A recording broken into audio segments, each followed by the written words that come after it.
televisão, está vendo o que está acontecendo no país, né? Eu acho uma situação bastante angustiante, né? Eu acho um privilégio que a gente tem de estar junto, né? De estar construindo, de estar meditando, né?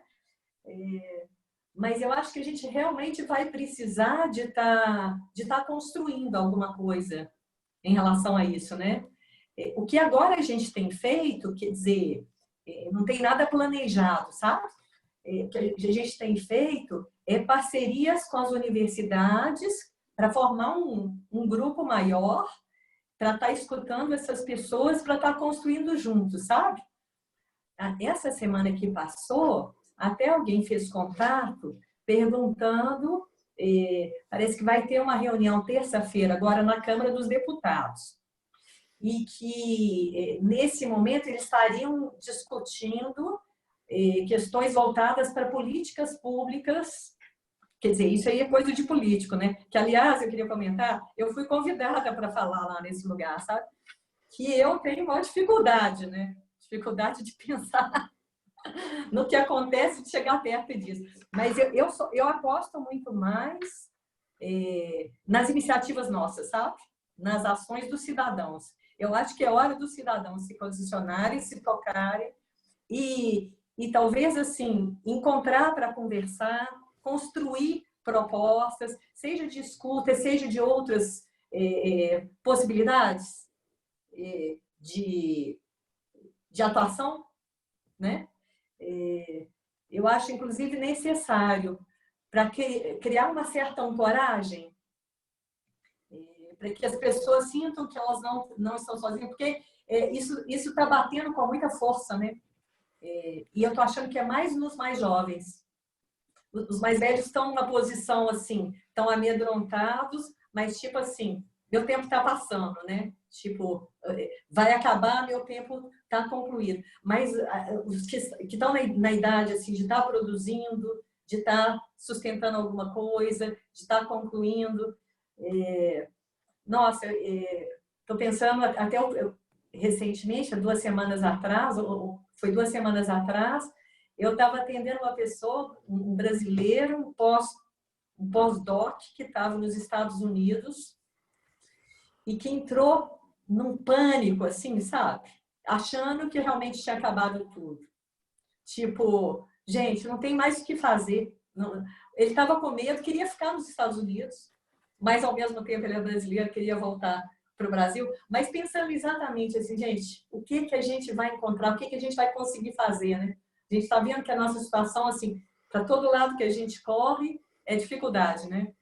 E eu aposto muito mais, assim, naquilo que nós, cidadãos, podemos estar fazendo, podemos estar construindo, do que propriamente ficar esperando de político, porque até haver alguma mudança, né?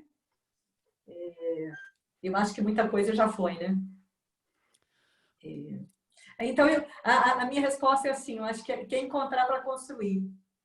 Que cada um de nós deve ter dentro alguma, né? Alguma contribuição. Eu acho que me permite uma entrada aqui rápida, mas o tema é tão excitante, essa pergunta é tão importante, porque eu, por exemplo, que trabalho com esse tema, acho que a minha primeira palestra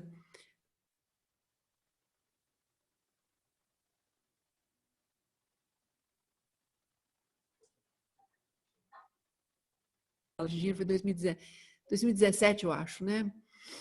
Eu acho que foi 2017. Eu me lembro de eu ir, eu estava no Supremo, aliás, no Tribunal de Justiça em Brasília, falando sobre saúde mental e o Kundalini Yoga, onde nós apresentamos a primeira estatística de adoecimento mental no Brasil, feita por um instituto internacional chamado IHMS, e ele fazia isso no plano comparativo. Então, o Brasil disputando desde então o primeiro lugar com os Estados Unidos em ansiedade. Então, esse ano, por exemplo, de 2019, nós estávamos na frente, mas em 2018 os Estados Unidos estavam na frente, nós em segundo lugar.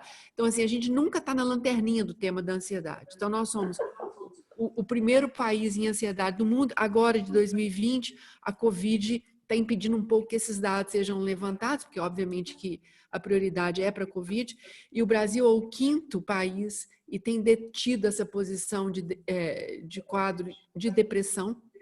Mas o que é muito curioso, nós somos o líder mundial em bipolaridade. E isso é uma coisa assim curiosa. Então, o quadro já era muito ruim para a saúde mental antes e parecia que isso não era conosco. Parecia que haveria uma doutora Inês da vida que ia cuidar dessa pessoa e essa pessoa, ou ela ia de alguma maneira se virar. A gente falava do sofrimento psíquico, mas a gente não parava para tomar o sofrimento psíquico para nós também. E é interessante que eu acho que o que eu sinto nesse período da pandemia é que agora nós estamos experimentando numa escala muito infinitesimal o que seria o sofrimento psíquico perto de uma pessoa que tem isso no seu dia a dia. E o que a Inês fala, a Guia Prakash fala, eu acho muito, muito certo. A gente parou de delegar o sofrimento psíquico a um profissional. Eu acho que tem uma vontade de fazer parte, estender as mãos e amparar quem está em sofrimento. Então, o trabalho coletivo, individual, coletivo, né? Como isso que a gente tem feito nesse último mês, eu acho que vai ser uma forma, uma bênção que veio no viés da pandemia. É interessante, Gorissami, que as pessoas que estão nos ajudando, elas falam isso assim, nós estamos nos tratando. Se isso não tivesse aparecido, a gente estava doido. Então é isso mesmo, né? Como que a experiência nos estabiliza, né? Nos deixa mais... Bom, uma próxima pergunta?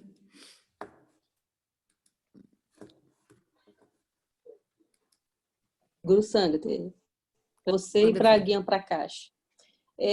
Eu tenho notado, assim, eu estou trabalhando de home office, então eu tenho notado uma ansiedade muito grande, não apenas assim, eu que estou em home office, mas as minhas colegas, as pessoas. Sim, eu tenho recursos, eu faço meditação, eu acompanho, eu faço as minhas práticas, mas como que a gente pode ajudar as pessoas, no geral, que não têm esses recursos que nós temos hoje? Doutora Inês, te dou a palavra primeiro. Bom,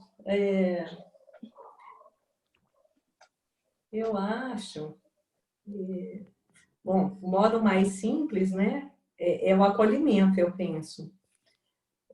Escuta não no sentido técnico, sabe? Eu acho que cada vez que a gente acolhe a pessoa e que ela tem a oportunidade de um encontro, ela pode sentir a possibilidade de que os caminhos são possíveis, né? Mas eu acho importante a construção de caminhos com cada um, sabe? Eu tenho a impressão que, pelo menos pela minha experiência, é importante que a gente esteja junto e é importante que cada um se sinta singularmente contemplado, né? Então, por exemplo, essa nossa experiência de Kundalini Yoga, cada um pode ter o próprio encontro e com a gente e compartilhar a experiência. Eu acho que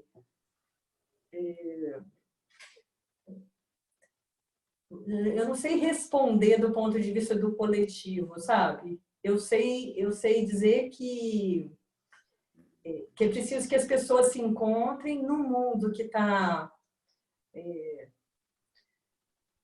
tudo fluido, né? Eu acho que a cultura contemporânea que é assim. Eu acho que a crise é planetária, é uma crise de civilização. Nós somos piores, e eu não sei porquê, né? Assim, porque eu também aposto no nosso povo, mas a gente chegou num fim de linha muito sério, né? Então, eu acho que tem uma dimensão do cada um, né?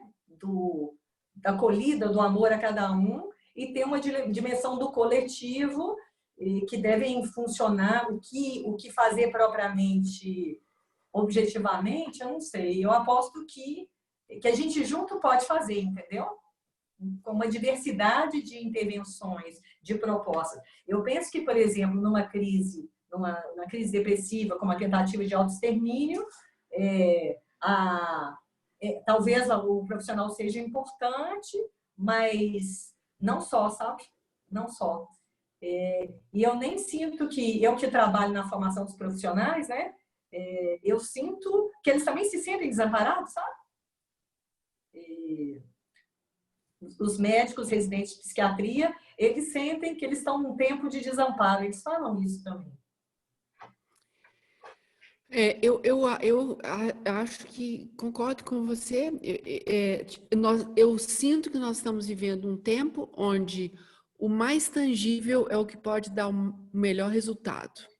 E o mais tangível sou eu, e onde a minha vontade e a minha ação alcança. Do ponto de vista da tradição, por exemplo, do patriarca católico, e eu falo católico mesmo, existe uma ideia de que a mão do patriarca alcance e ele vai proteger até onde a sua mão alcance. Isso, obviamente, são os netos, de uma forma bem geral. Os puritanos, o protestantismo, eles têm uma ideia muito diferente do patriarca católico. O patriarca puritano, o protestante, não tem aqui nenhum... Eu não estou usando o termo puritanismo como pejorativo, simplesmente como uma função da própria religião. O braço, eles são treinados para que o braço do patriarca alcance a comunidade. Então, eles servem aquela comunidade. Nós acho que estamos inaugurando com esses tempos agora, o que a gente vem falando há muito tempo no Kundalini Yoga, que vem do Sikh Dharma, que é o braço nosso precisa alcançar o mundo. Ele tem que ir além da minha família imediata, ele tem que ir além da minha suposta comunidade, ele tem que servir ao mundo. E eu acho que é o momento de fazer isso, de alguma forma. Então, quando a gente pensou, nós tivemos uma reunião de planejamento da ABAC, a gente tem essa reunião uma vez por ano, normalmente ela acontece em agosto. A gente decidiu fazê-la antes, no primeiro semestre, logo com a pandemia, eu acho que isso foi em março. E nós nos perguntávamos como é que nós vamos alcançar as pessoas. Se isso é uma premissa que a gente acredita e valoriza, e se nesses tempos o toque é aquele que vai dar esperança, e todo ser humano precisa de esperança, ele precisa do toque, ele precisa dessa interação.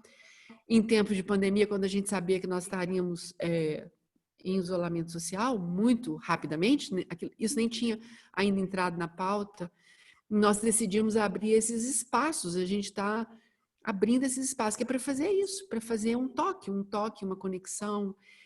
E foi curioso porque hoje o nosso programa de meditação das 18 horas, 11 minutos de meditação, ele encerra domingo, que era até onde nós tínhamos nos proposto a fazer, a sustentar. E alguém hoje perguntou no nosso grupo, e aí, vamos acabar? E veio uma voz dizendo assim, acabar? Não, eu acho que isso tem que ser para sempre. Também acho. Então, assim, aí você pensa, putz, para sempre, como é que vai ser? Todo mundo vai ter que sustentar isso, então é agora, é de nós nos comprometermos com algum tipo de doação, algum encontro, algum toque. Eu acho que, para mim, essa é como nós vamos fazer essa travessia daqui para frente. No coletivo, você fez uma pergunta boa, quem não tem o recurso que a gente tem. Eu não estou querendo dizer que o Kundalini Yoga é a única coisa, e não é mesmo. Quando eu vou dar um exemplo bem pessoal. A minha mãe, que tem 87 anos, e ela, quando estava irrompendo a pandemia, eu falei, vou trazê-la para cá. Ela mora sozinha. Meu pai morreu com Alzheimer e ela mora sozinha. E ela ama morar sozinha. Ela valoriza esse espaço.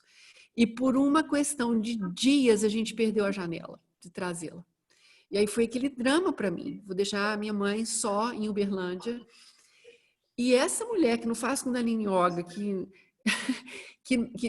que não conhece o espaço meditativo, que foi sempre avassalada por medos. Ela tem medo de tudo, mas vive sozinha e é brava nesse sentido. Ela está me dando uma lição de superação. Por quê? Porque, de repente, nisso tudo, ela ganha muito mais do que se ela estivesse na rua fazendo tudo que ela faz todos os dias, porque nós cobrimos ela de atenção.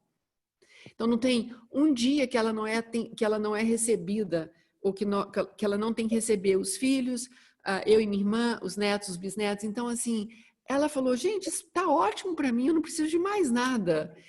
Então, talvez a gente subestime, a gente acha que as pessoas precisam de muito, as pessoas precisam apenas do contato. E eu acho que é isso. Um bom contato é muito mais importante do que meditar. Eu acho que... Eu queria fazer uma pergunta, mais em relação aos casos em que eles, né, a doutora Julião, que vem aparecendo e que aumentaram com esse período da pandemia, se esse temor, se esses casos psiquiátricos ou de algum distúrbio de ansiedade, de depressão, se não houve um aumento também em função não só do medo do incerto, que é a pandemia, o medo da insegurança, o medo da doença, o medo da morte, o medo do desemprego, mas se os casos aumentaram também em função do que o isolamento causa em cada um de nós. Eu pergunto isso porque eu percebo que o isolamento, ele traz uma introspecção mesmo, né? Você, enquanto normalmente a sua vida segue, você se ocupa, você sai, você tem contatos físicos, você tem uma vida social ativa e profissional mais ativa também. Mesmo a gente está em home office, existe o deslocar, né? O ir e vir que está encerrado. Então, se esse isolamento nos provoca uma introspecção e um olhar para dentro, e que se essa introspecção, esse olhar para dentro, provoca problemas, né, da ordem da saúde mental, independente de pandemia, entendeu? Não é a pandemia a causadora, mas sim esse momento em que você, sem ter a intenção, acaba se percebendo melhor por dentro. Eu falo isso como, tipo assim, como você tivesse um porão, onde aquelas coisas ali estão guardadas, armazenadas, em que você não quer tocá-las, você não quer trazê-las de volta a uma realidade, nem trabalhar com elas, e que esse isolamento te leva a...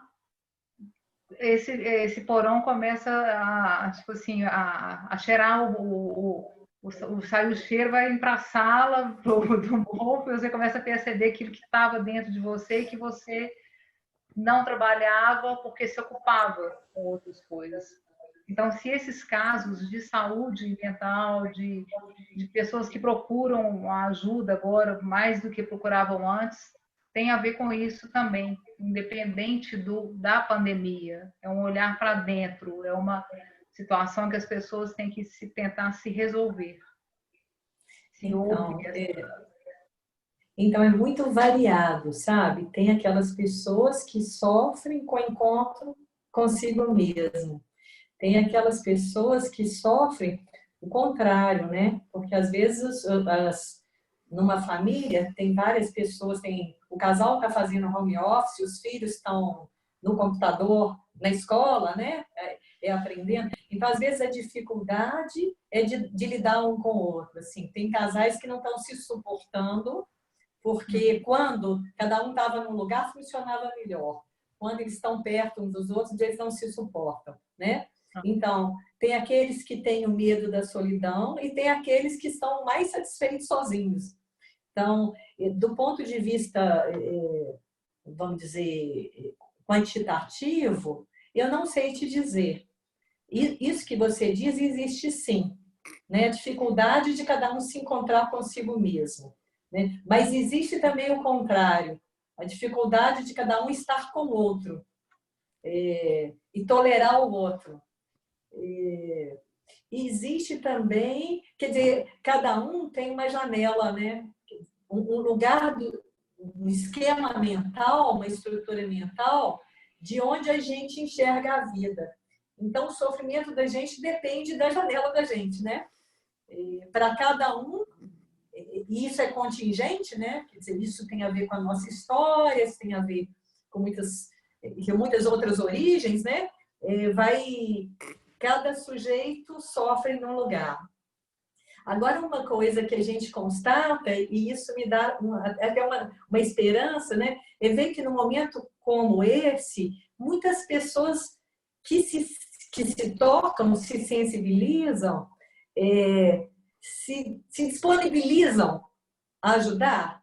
Isso é muito bacana, sabe? Por exemplo, eu quis comentar um pouco desse trabalho que a gente está fazendo. De repente, uma multidão de gente ajudando, participando, contribuindo. Eu assustei que dentro de 2 meses, o trabalho que eu fazia com um grupo, vamos dizer, de 40 pessoas, multiplicou. Ficou uma multidão, achava difícil. Então, eu acho que o vírus vem nos ensinar, sabe?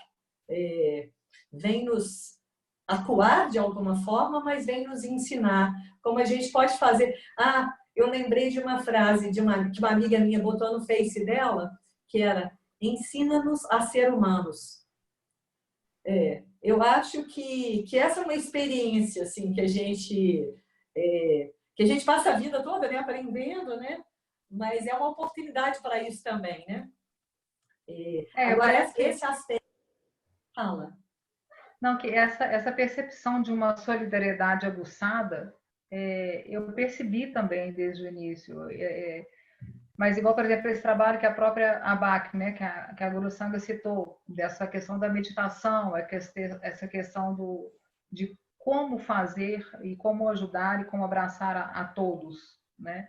Então, esse programa durante a pandemia da ABAC, em que fez as pessoas aproveitarem esse isolamento para voltarem para dentro dela, né, para dentro dela, se conhecerem, e não só também despertar a questão da solidariedade, que eu acho que as duas coisas aí, esse programa influenciou muito, né? A solidariedade humana, de abraçar todos, porque a falta do contato físico, que eu particularmente, eu acho muito importante, eu tenho muito disso comigo, do contato físico. Então, essa questão de interiorizar esse programa que a BAC fez, a meditação, igual, pelo amor de Deus, não termina isso, não, continua com isso que a gente precisa. Mas eu vejo que as pessoas realmente se uniram mais a nível de solidariedade, mas a nível de um autoconhecimento também, que acho que é necessário. Você não consegue ajudar o outro sem se entender e sem se ajudar primeiro. Então, eu acho que tudo isso está sendo causado pelo vírus. E por isso que eu perguntei se tinha aumentado esse número de casos, como é que era essa questão de saúde mental, independente de estar voltada só para o risco e para o medo da pandemia, da morte do vírus. Mas está respondido. Obrigada.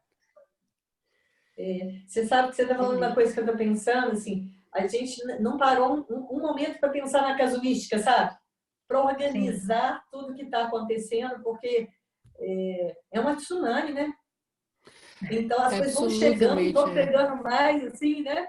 Então, está sendo um momento de eu estar elaborando isso com vocês, porque normalmente, quando eu estou trabalhando lá, tem que ter, né? Tem que ter registro, tem que ter estatística, tem que despachar, né? A gente não está conseguindo fazer isso. É uma coisa, né? Mas é interessante. O que a gente percebe é que tem uma diversidade muito grande de sofrimentos e também de possibilidades, né? Que as possibilidades também vão se multiplicando, né? Isso que eu acho muito bom, né? Porque não existe uma regra geral. Nós ainda não conseguimos fazer uma leitura de parâmetros para poder compreender, nem do ponto de vista epidemiológico, nem do ponto de vista social, nem do ponto de vista psíquico. Está tudo se desenhando, né? Nós estamos inaugurando um período. Eu me lembro quando eu morei em Berlim 2 épocas da minha vida, e um período eu morei quando teve Chernobyl, na Rússia, em Kiev. E eu tive a experiência de passar 4 meses isolada com todo mundo da cidade, com todo mundo da Alemanha. E é a mesma coisa, é a mesma, eclode no ser humano, as mesmas angústias, os mesmos medos, a mesma necessidade de reverter o medo em humanização. É isso, nós vamos viver isso mais. O Covid, ele tem flashbacks. Nós vamos viver isso outras vezes. É bom que a gente já está aprendendo, de uma certa maneira, muito. Que o que vai fazer diferença na nossa adaptação a esse novo mundo é o nosso coletivo, é mesmo. E a gente viu que o coletivo, esse contato um com o outro, ele independe da pele. É ótimo quando tem a pele, mas não é porque não tem que a gente vai sucumbir. Né? A gente vai ter que criar essas pontes. Eu queria mostrar as fotos, porque já são 9h07. Deixa eu ver se tem alguém que colocou. Gostaria de ler o texto do Mia Couto, pode postá-lo aqui. Se você mandar para o... Eu não vou te instruir para você postar aqui, mas se você quiser mandar para o meu WhatsApp, eu posto aqui para você. Eu sou aqui um pouco de... Faço a mesa aqui de som. Eu vou passar para o seu e-mail, pode? Pode. Que está aqui no computador, não está no... Pode. Meu e-mail, eu acho que ele ainda existe. Quase não se usa e-mail mais hoje, né? Não, no meu existe. O seu e-mail existe no meu. Não. Se você quiser, eu te empresto. Não. Na hora que você mandar, eu posto aqui no grupo do pessoal. Eu tenho umas fotos, enquanto chega aí, eu vou mostrar para vocês, vou compartilhar minha tela. Tá, beleza. E vou compartilhar também o som e a tela. Pera lá.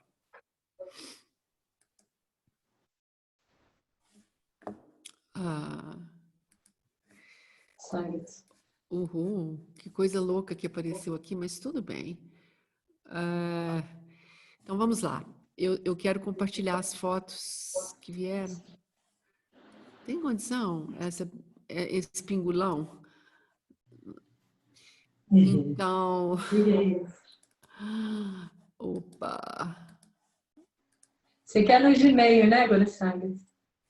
Eu só tenho Gmail. Ah, tá, porque eles estão da baixa aqui. Não, acho que melhor fazer no meu. Você quer ir contando pra gente o que são as fotos? Quero. Vocês estão vendo bem? Tem pouquinha coisa, né, Gorissang? Não estão vendo? Eu estou vendo cortadas as fotos. Pera lá. Cortada? Não, claro. Eu estou compartilhando de novo. Vamos ver. E agora, vocês veem bem? Agora vocês veem? Agora vem. Agora vem. Aí eu estava querendo mostrar um pouquinho daquele trabalho que eu falei que são com os alimentos, né? Que a gente está recebendo doações. E é interessante porque os sacolões, primeiro foi no SEASA, depois começaram a aparecer os sacolões, e aí apareceu gente que buscava e levava na casa da voluntária que ali na Savassi, aí apareceu gente, sabe? Vão aparecendo vários links para ajudar a fazer a coisa acontecer. Na verdade, eu tinha várias fotos parecidas, eu botei só essa para ver assim, como é que as coisas foram cuidadas, né, com carinho e tudo, e que o povo está adorando, né? Essa foi Essa menina que está aí fazendo máscara, ela é designer e ela me ligou durante o período da pandemia, num domingo, querendo suicidar, sabe? Que a vida não tinha sentido, tinha desfeito o relacionamento com o namorado, etc. E tal. Eu escutei, e de repente, sem querer, eu falei uma coisa assim. Primeiro eu escutei porque ela queria ser tratada, medicada, etc. E tal. Em um certo momento, eu perguntei se ela não queria trabalhar comigo. E daí eu convidei para ela ajudar a fazer as máscaras, e ela acabou criando, junto com as mulheres da comunidade, a oficina de máscaras. Ela chama Tayane, e aí vai aparecer uma outra foto dela aí com a máscara também. E depois disso, assim, a oficina cresceu, foi bacana, porque as mulheres da comunidade pediram para proteger primeiro a comunidade, então a gente conseguiu um recurso e fizemos um tanto de máscara, isso muito antes da gente receber, porque agora o governo está distribuindo muito, né? Mas muito antes o pessoal da comunidade já estava fazendo, recebendo, doando, e agora essa oficina está aí para a gente ver se a gente consegue vender naquele supermercado, sabe? Porque atualmente todo mundo já tem máscara, então está mais difícil de vender. E seria importante para eles, para essa equipe toda, fazer uma pequena geração de renda para se sustentar. Então a gente está vendo se consegue vender no supermercado. Aí tem vários tipos de máscaras assim, mais modernas, tipo com design e tal, e tem as comuns. Essa é uma foto ali do aglomerado da Serra, que é o local onde a gente trabalha, a região, né, onde a gente acorda. Essa é uma foto do Morro das Pedras, que é uma outra comunidade, né, que não fica. Na verdade, isso está no Instagram do Periferia Vivo, sabe? Então, alguém pegou para mim, recortou e jogou. Só para você ter uma noçãozinha assim, do outro local. Isso aí, eles foram separando as atividades e chamaram de comunidade viva essa parte do trabalho que está voltada só para essa coisa emergencial, né?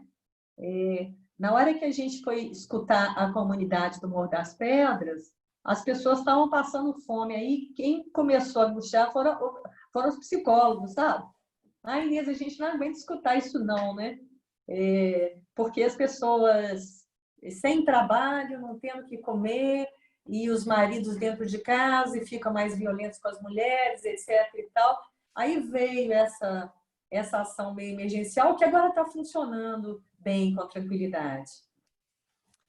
E aqui está o jingle. Oh, desculpa, eu apertei, o negócio já saiu. Posso botar o jingle para todo mundo ouvir? O jingle pode. Deixa eu só contar a experiência do Jimmy. Então, conta primeiro. Opa. Então, que a gente tem vários setores de trabalho e esses músicos trabalham com as crianças, sabe? E, de repente, acho que o entusiasmo assim, foi alastrando, né? E os meninos falaram, a gente queria fazer alguma coisa também para ajudar, vamos fazer um jingle. Aí fizeram essa musiquinha e encaminharam. Eu não estou compartilhando o som do computador. Vê se me dá um positivo se vocês estiverem ouvindo, ou um negativo se não estiverem ouvindo.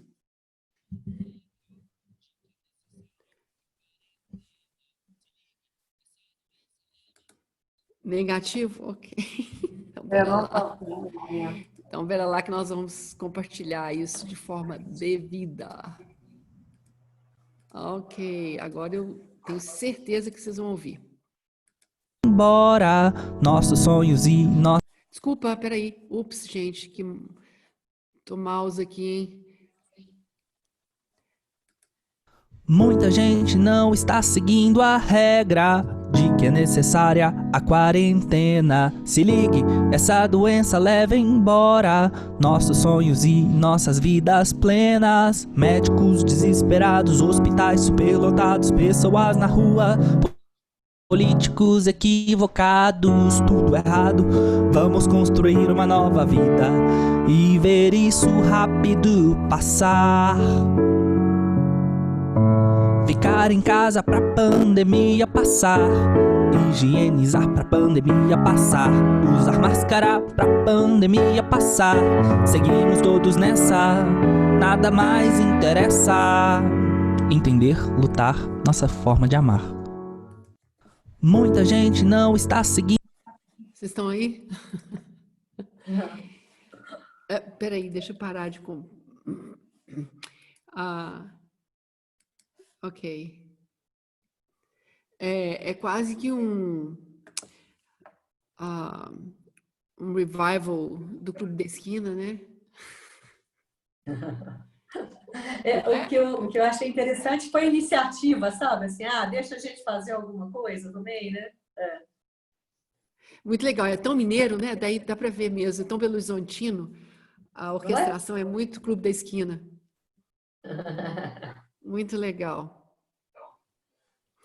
Gente, esse papo bom de hoje foi bom mesmo. A gente teve até música, foi ótimo. Eu acho que a gente precisa caminhar para encerrar.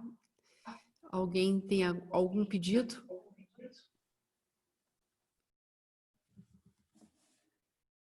Não? Eu tenho.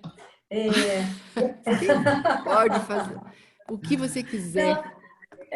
Não, retomar aquele aspecto, né, da questão, o que nós podemos continuar construindo, né?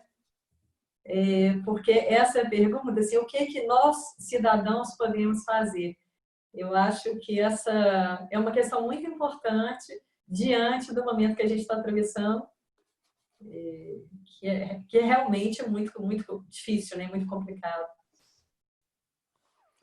Você sugere que esse fosse um papo bom, esse tema? Ué, quem sabe, né? Vamos ver com o pessoal, o que eles acham. Quem levantou a questão podia responder a pergunta. A gente aceita vocês mandarem pedidos, sugestões do que a gente poderia trazer para cá. Porque nós vamos, de uma certa maneira, parece que continuar. Então, talvez esse seja um tema. Se vocês quiserem escrever para a BAC, ou para mim, ou para a Sucmander, a gente pode organizar. Nós teremos 3 papos bons que estão na nossa agenda prévia, mas isso não quer dizer que a gente não possa continuar. Semana que vem a gente tem 2 acontecendo.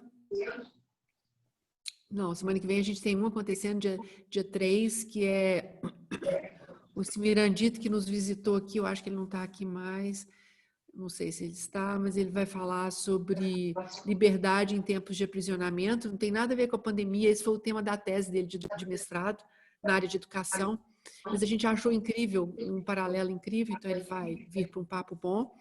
Dia 10 a gente tem o médico Rodrigo Iacobian, do Sírio-Libanês, que vai falar sobre meditação na pandemia. E nós temos uma outra psiquiatra, que é uma brasileira que mora na Holanda, que quer falar tudo, assim, o lado positivo. Ela quer trazer... Ela teve uma experiência muito interessante na Holanda com a pandemia e quer trazer a experiência dela para a gente criar um papo. Então, se vocês mandarem algumas demandas, a gente pode ver se dá para realizar. Eu queria agradecer a todos, especialmente a você, minha querida amiga, por ter topado o meu convite e ter abraçado esse momento conosco. Eu sei, quando você fala assim, o nosso trabalho é muito pequenininho, queria só que vocês dimensionassem, se vocês puderem, o que é atender 600 esquizofrênicos e continuar. Não, são todos esquizofrênicos, não. Não são todos esquizofrênicos. Tem outros tipos de... Bom, eu que quero agradecer a oportunidade do encontro e estou saindo com essa questão, né, lançada aí. Nós anotamos. Sucmana, me ajuda a escrever isso aí, por favor, a questão que ela colocou para a gente ver como é que nós vamos mobilizar pessoas para esse tema. Interessante o tema. É muito interessante. Eu fico pensando se a gente não faz um painel, seria legal. Trazer pessoas de diversas áreas. Uhum. É interessante, né? Uhum. Para ver de Não pode dar vários. ideia que eu já estou pensando. Tudo bem. Então tá, turma. Muito obrigada a todos que estiveram aqui hoje e fiquem bem. Muito obrigada, Guiam Prakash, pela sua generosidade e até a próxima. Até a próxima. Muito obrigada a cada um de vocês. Beijos. Obrigada, gente. Boa noite, foi ótimo.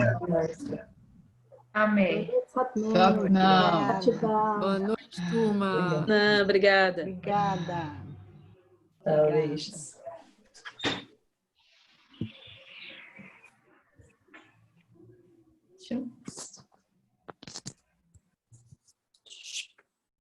Eu sou a última que saio para garantir que não vai ficar ninguém preso nessa sala. Isso é um jeito. Vou passar a noite na escuridão aí, né, Guruçã?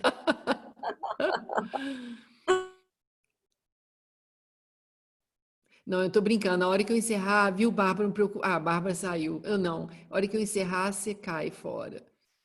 Ei, Namratana.